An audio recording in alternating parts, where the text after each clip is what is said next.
there folks, this is Josh, Stony Ridge Farmer. Welcome back to another beautiful day here on the Stony Ridge Farm. The sun is shining.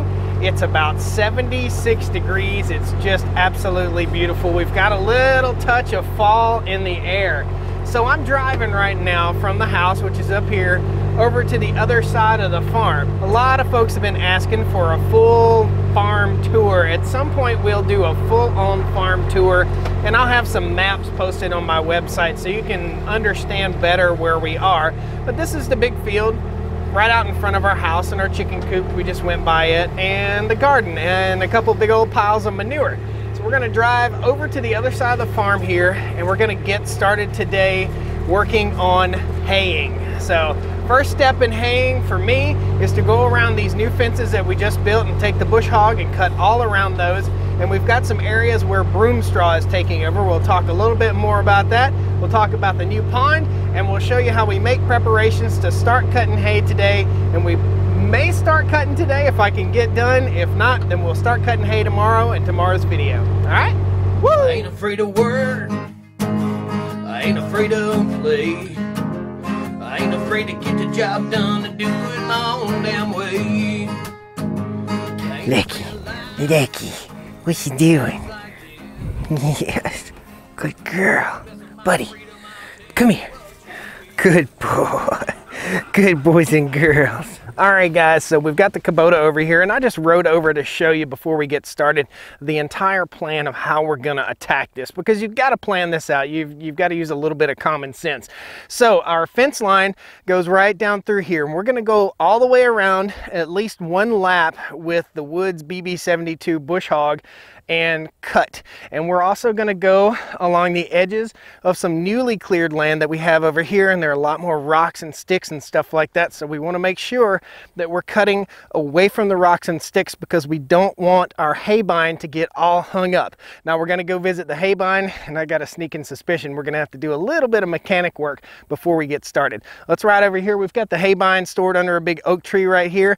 I actually just left the building place because we need a building on this side of the farm to store our hay equipment. Let's ride down there and take a look at it.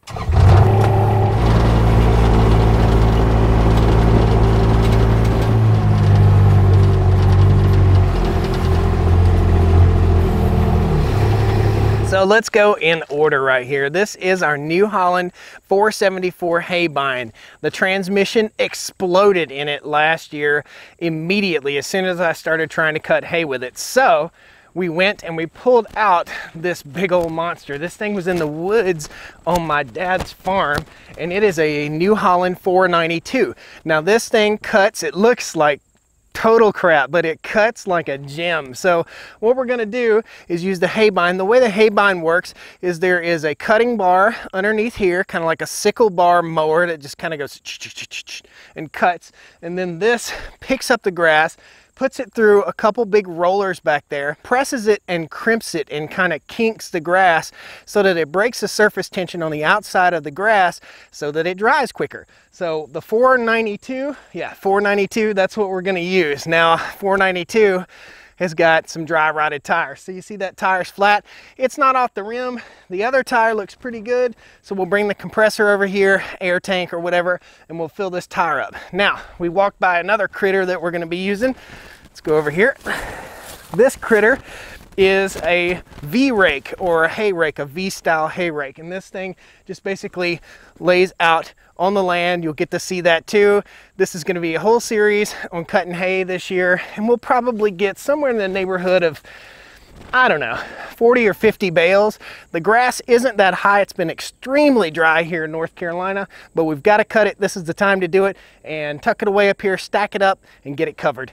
So we've got good quality hay so we can sell hay, and so we can have hay for our cows. Now, so you guys know, we're clearing more land. So this is some land that we've cleared down here. It's probably about 4 acres down there. The transition from cleared land up to established pasture is rough with sticks and rocks and mess, and we don't want to get that in our hay bine because our hay bine will be skimming the ground about that high right there. So we don't want to get it all bound up, caught in brake teeth on our hay bine. We want to only ride it in smooth areas. Now there's 2 schools of thought that I could go off of here. I could mow here with my bush hog the edges and prevent myself from running into something like this, or I could just hook up to the hay bine and just pull it around to where I think it's safe. I think the best thing to do, since we've already got the bush hog hooked up, is to go around and do what we're doing. Now you see this hillside right here, it's sparse, a lot more sparse than right in here.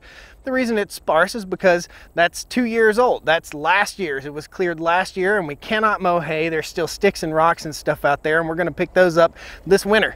A lot of stuff going on behind the scenes here. I know folks have really wanted to see me cut hay this year, so I'm excited to get started. Let's hop on the tractor, toss the drone up, and we're gonna cruise around here and do some bush hogging. Before I do that, let me talk about grass real quick. So we've got several grasses out here, and the grass that we want to avoid for our cattle is this over here. It is broom straw. Broom straw is right here. Broom straw. So that's the bloom on the broom straw. That's the seed, and we don't want that to seed out, so we want to get it cut as soon as possible. Broom straw is really, really sparse in here. It's mainly wild grasses and fescue grass.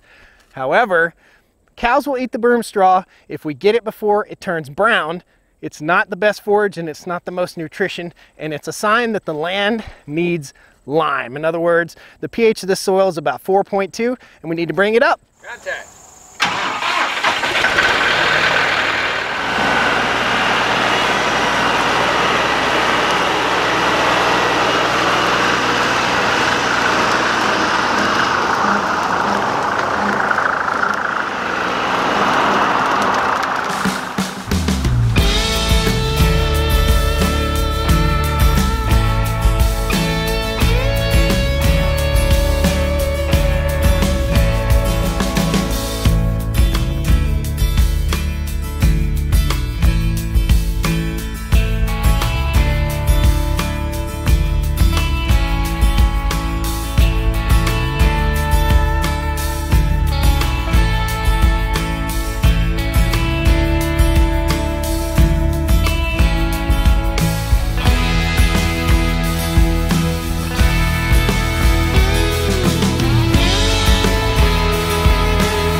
Up all the bush hogging, we're going to get on this hay bine here in just a few minutes. It's probably going to be almost dark before we get to it. We're going to get the tires all blown up, drop the bush hog off, and get this thing all hooked up so we'll be ready to rock and roll in the morning.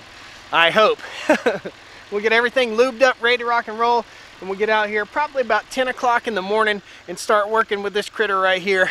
Don't go anywhere. I'll show you what we have to do to get it prepared. So it's been about 2 hours. I mowed for about 2 more hours. I've got my rubber gloves on because it's inevitably greasy grabbing this implement. So we went over and we grabbed the hay baler. We dropped the bush hog, grabbed the hay baler. And basically, I'm just gonna drop the hay baler here. It's a fairly level spot, and that way I won't have to chock the wheels or anything like that. And we'll hook up to that after we get done mowing all of this tomorrow. We've still got to get the hay bine up and running and hooked up to the tractor. That way we can just come over, hop on, warm the tractor up, and take off. A lot of lubrication, and the tires need to be filled up with air. Now, think about this. There are 6 tires over here that I keep up. There are 4 tires right here.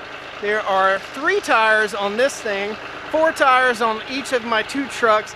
So many tires and batteries here on the farm. It's a lot to keep up with. And oil changes and lubrication. So lubrication for this, lube and oil changes for that, lubrication for all 3 of these implements.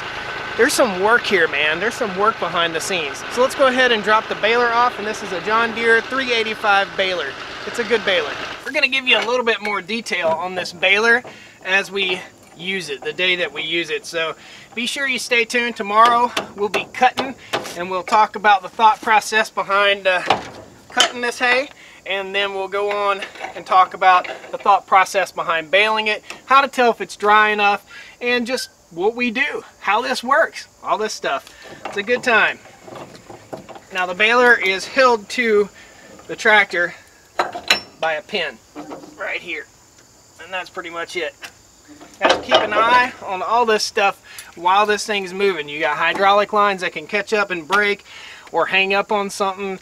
You've got a bale tire back here. You've got a thing that tells you how fat the bale is on either side. Just a lot of thought process. This is the main thing though. If you don't have this, you ain't pulling this thing anywhere.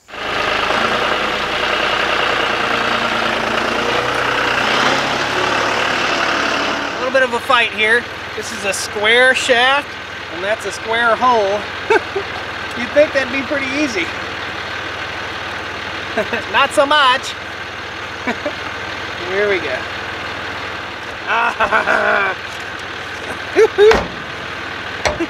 Now, keeping this from falling apart prior to me hooking up is the next challenge. Oh, come on, man. Just stay there. Yeah. All right.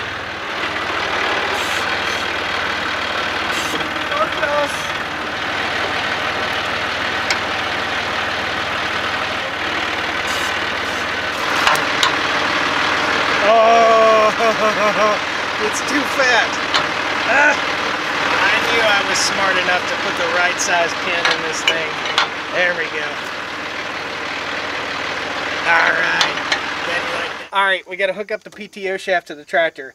The PTO shaft on this tractor will not spin unless it's engaged. So if it doesn't line up perfectly the first time, we're going to have to engage it and spin it around, or possibly if I just release the handle, it may spin.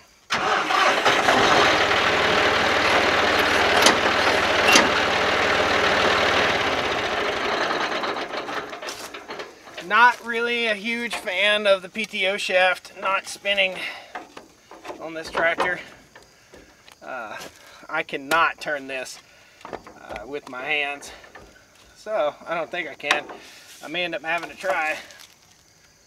Whoa. Yeah, right. PTO shaft should fit right on. Oh, dude, there you go.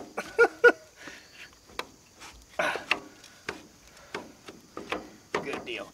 Locked in place. All right, we've only got one hydraulic line to hook up right here, and that's to raise and lower this machine. As it cruises along the ground, you make a turn, you lift it up, and then you drop back in your row, and you start cutting with the little scissors that are up underneath there. And we're gonna give this a test run. Now the tire is flat. There's no use in me pumping up the tire tonight all the way, so we're gonna hit it in the morning. If there's an issue with getting the tire to hold air, then we're gonna have to pull the tire, take it to the tire store before they close. Lots of stuff going on here. Initially, I pulled this thing out of the woods, and it's probably got the original set of tires on it from like 1976 or something like that. Both tires were totally off the rim when I pulled it out of the woods, and it's not off the rim now, so I feel pretty confident we'll do okay.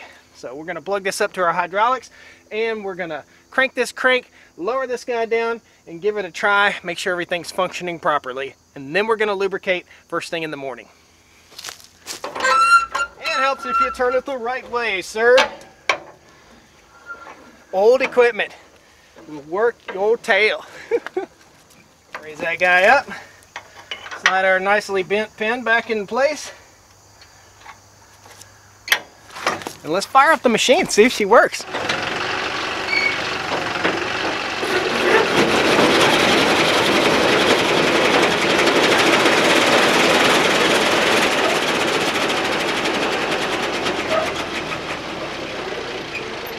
Oh Yeah, baby, she's working good.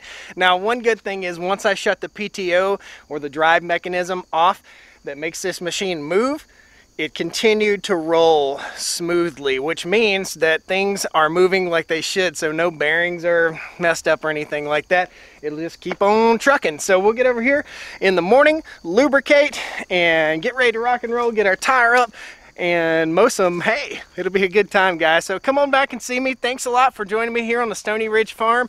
If you're watching this a couple days after the fact, at the end of the video, there'll be a link to the baling video. So tomorrow we cut, we let it dry for a day probably, because it's going to be really hot tomorrow and really dry. Then the next day we'll come out midday, we'll rake it up, and we'll start baling hay. It's going to be a good time. We'll see you guys next time on the Stony Ridge Farm. I appreciate you coming today. Please pound that like button, follow us on Facebook, and subscribe to the channel. We'll see you next time. Woo! Land of the free and the home of the brave. I'm proud of who I am, and I'm proud of what I made on a Stony Ridge. Woo!